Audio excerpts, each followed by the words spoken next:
Hey everyone, Agnach here and welcome to another video. On today's video I'll be bringing you a new strat some people have started using, which is the Yeti Smash with 5 lightning spells and an earthquake. I've been testing it for the last couple of days and I must say it is quite strong and very easy and fun to do as well. The general army composition I use is 6 Yetis, 8 boulders, 2 headhunters, 5 healers, some wall breakers and also cleaning troops. The spells are 5 zaps, 1 earthquake, 2 rages, a jump, a poison and CC hogs and a siege barracks. However, you can change these around as you will see in some of the replays.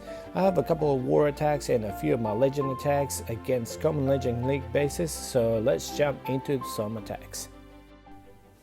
Okay, so here's my first war attack. This is against one of the bases that was used in the July qualifiers. This is from Vatang, and as I said, I'm coming in with a warden, using the lightning spell to get rid of that scatter shot and create that big of a hole. Basically with this strat, what you want to do is you want to do the saps wherever you're going to be doing the warden, just to create a bit of a funnel and good pathing for the rest of your army. The warden gets rid of the first line of defenses and buildings, and then the lightning spells gets rid of that second line of defenses. If you can get rid of the scatter shot, an inferno, expo, it's really good value, but you don't always have to go for the scatter shot. However, it's the best defense to go against when you're using this strat.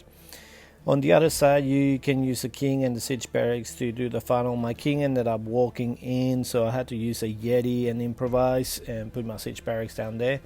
You don't want to put your siege barracks too early, because basically the whole thing with this army, you want to send your main army in, get rid of as many defenses as you can, and then you bring your hogs and your royal champ in the back end just to get rid of the few defenses that are left once your main army has died down.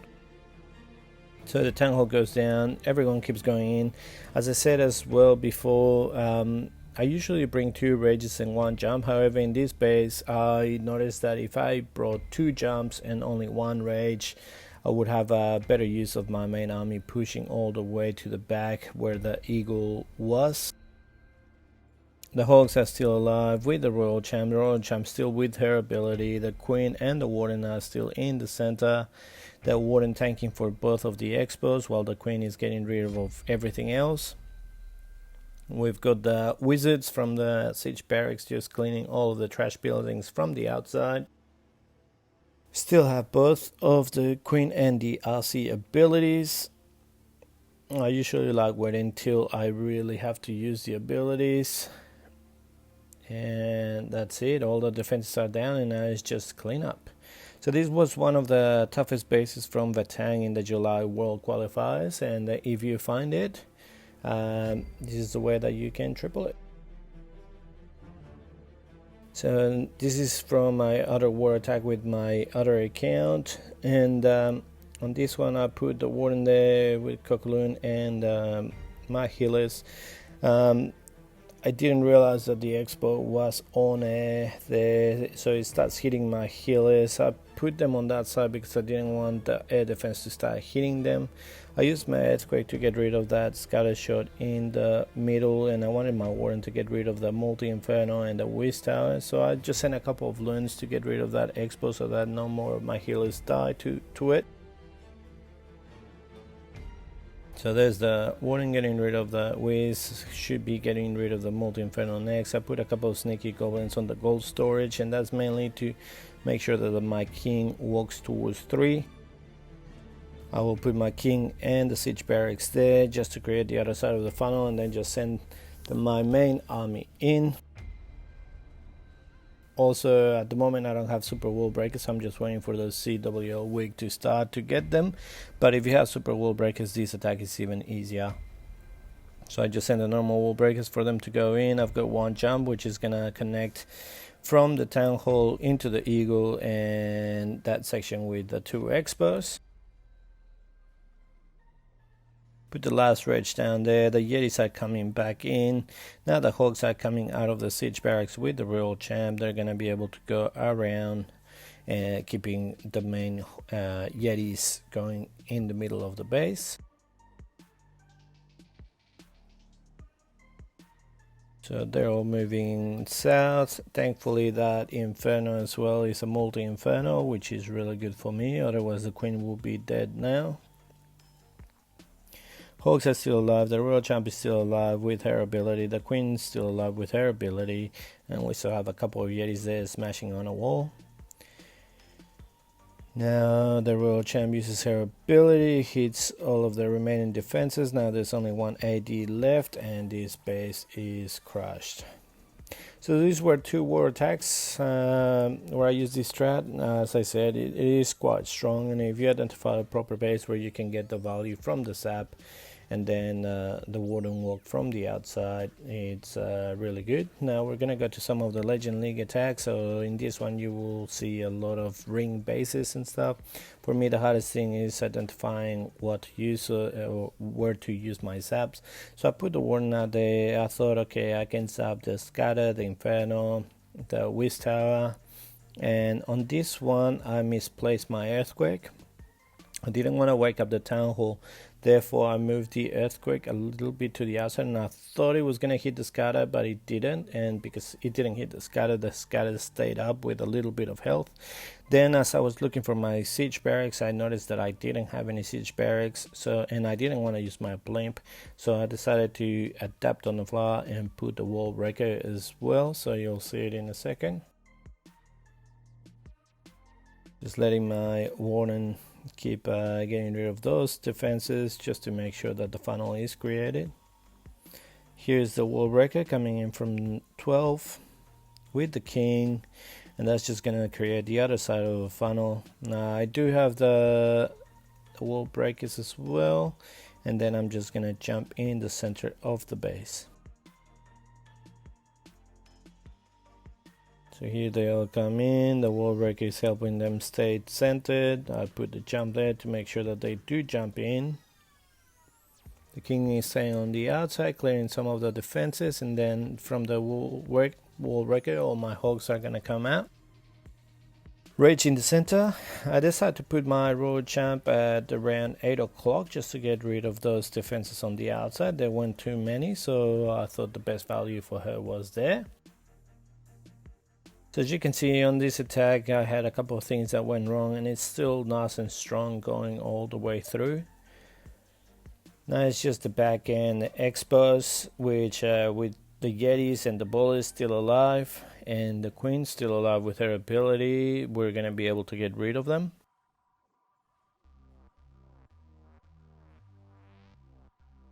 Waiting till the last second to use my Queen ability. I also don't like leaving the Queen ability for auto ability. If you have any splash damage or the Warden statue or anything hitting your Queen, definitely don't wait till the last second, otherwise the auto ability might go wasted. So that's why I don't wait till the end. That's a triple for this base, even with all the mistakes and not bringing the correct siege machine. So here we've got the next one,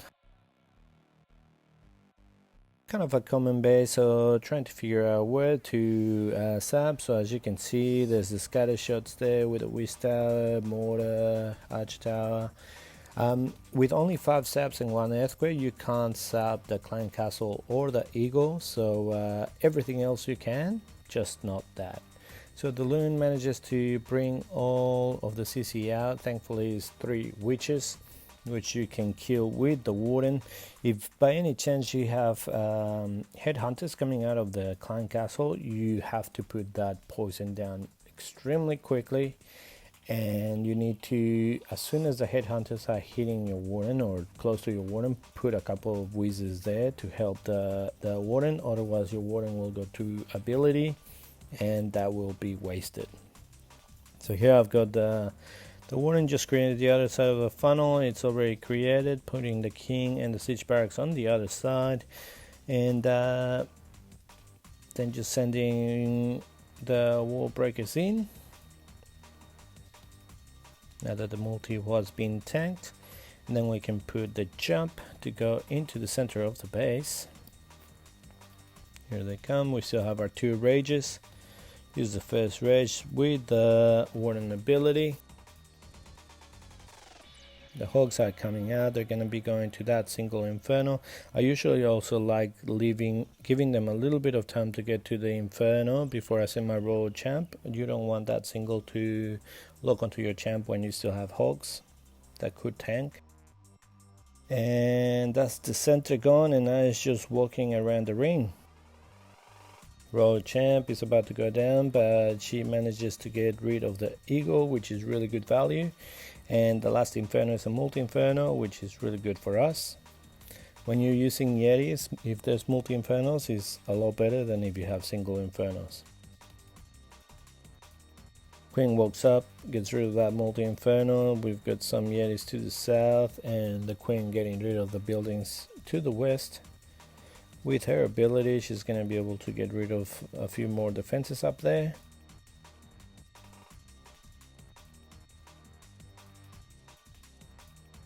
There's the warden statue there to the south, but we've got so many yetis and the queen with her ability. Now she went down and we still had that AD, but thankfully the warden walks up there and gets rid of it. Now we've got this Legends League base, which is pretty common. I've seen it a few times. So you've got all the expos in one spot. So on this occasion is one of those where I didn't go for the scatter, but I went for a couple of expos and a couple of defenses down there just to create that path. And then the eagle is close enough that the warden can get rid of it. Also the CC gets pulled, and it's triple ice column, so we just have to get rid of that quickly. Use a couple of wall breakers to make sure that there's a hole for my main army to go in, but I use my king and my siege barracks to the south just to create the other side of the funnel. Send my main army in, put a bit of a rage there because I wanted to send the wall breakers in to open that center wall to try to make them go in. A lot of them, they just walked around, but thankfully there's a few holes in the base that some of them walked in. The queen walked in as well, so she's gonna be able to go and get rid of the town hall. I put a jump there just to make sure that the troops on the outside can jump back inside, and the hogs from the siege barracks come out with the royal champ. The queen gets rid of the town hall, and now it's just walking around the ring, and you've got all the yetis and the bullies and the hogs that can get rid of all of these defenses nice and easy. The king is still alive and walking on the outside as well, so he can get rid of all the trash from the outside, and the yeti army can get rid of all the defenses in the center of the base. We still have the royal champ ability. I use it there just to get rid of that single, just to make sure that the single doesn't target my royal champ and kills her. That last scatter goes down, and this base will be triple. So this is one of the examples where you don't always have to target the scatter shots. Sometimes if you get 3 expos or 2 expos, a whiz tower and a bomb tower, then go for that as well. It's just basically creating the path. So here is the next one. So I use my warden on the outside again to get rid of the first layer of the defenses. And then I look inside, okay, what can I go for? And that scatter shot with the bomb tower, it's really nice, and also the whiz tower as well.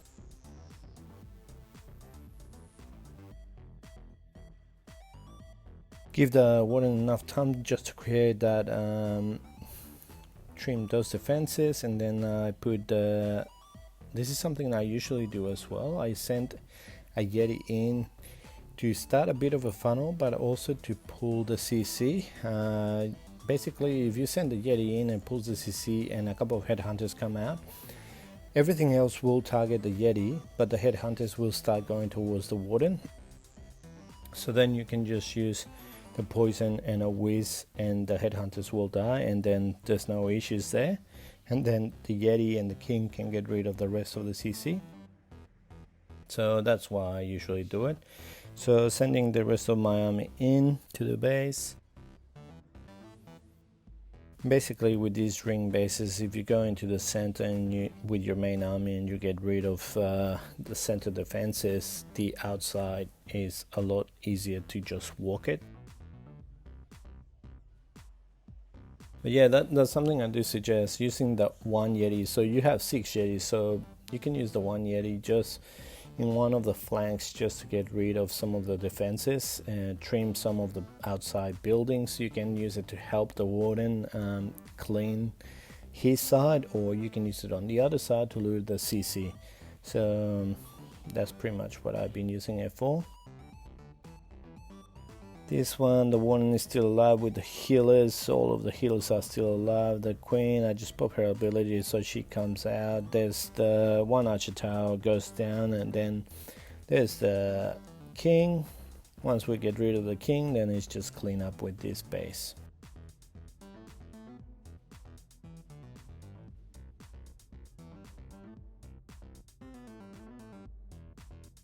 Okay, and we've got this one as well. Again, put the warden out there. I use the zaps for the scatter shot. I think if I had placed the zaps a little bit better, probably I would have been able to get rid of that single inferno as well.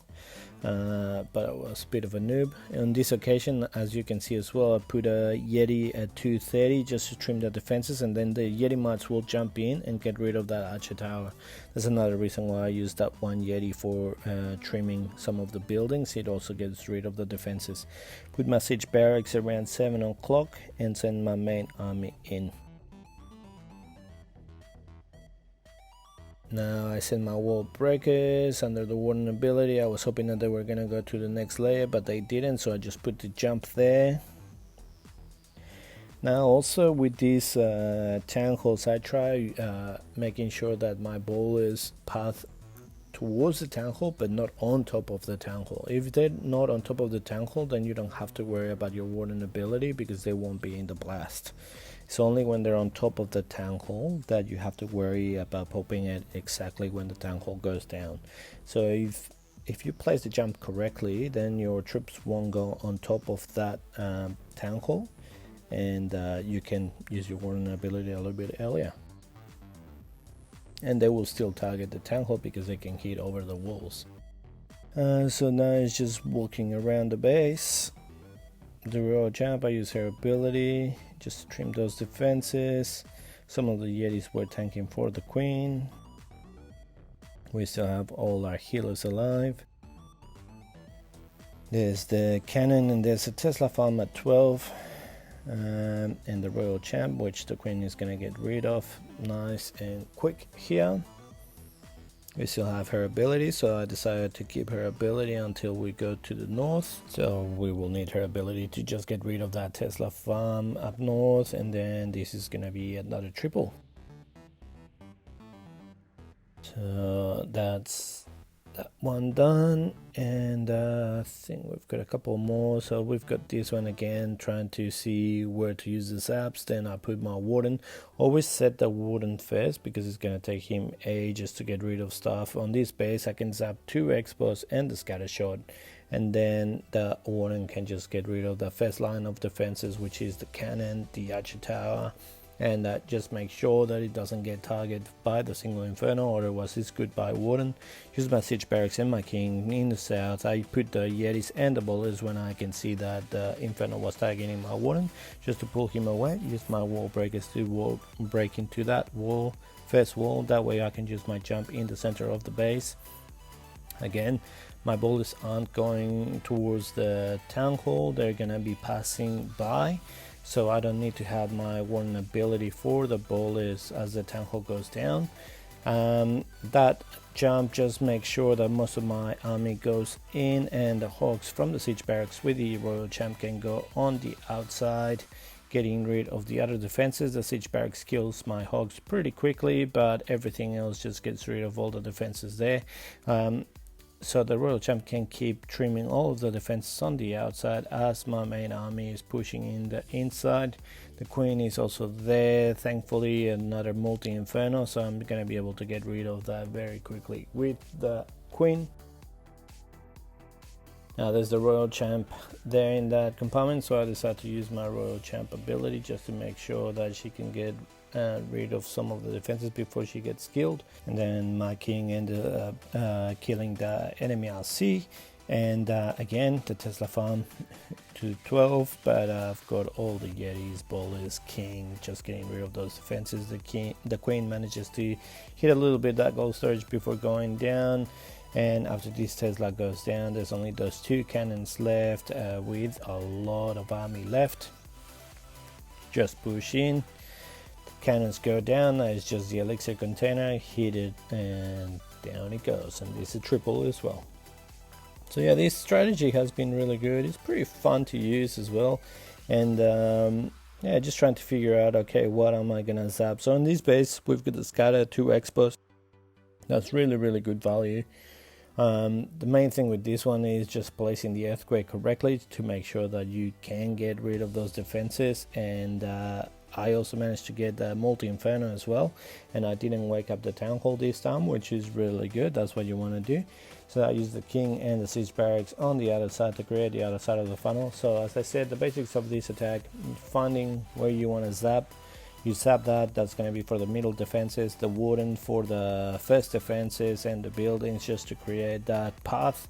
Then the king and siege barracks on the other side to create the other side of the path, and then your main army, the Yetis with the bullets and the queen through the center, pulling the warden with them and just going in towards the town hall.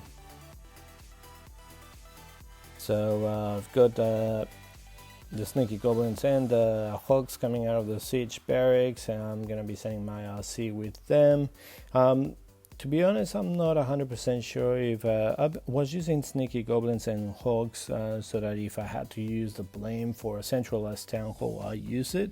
But even with centralized town halls, I haven't been using blimps. I've always been using the siege barracks, because with this army you can just push into the town hall. You just have to create a good funnel. So I haven't used the blimp, so I'm thinking of just going only hogs on the siege barracks instead of having my sneakies and the hogs. But it's a personal preference, whatever you want to use.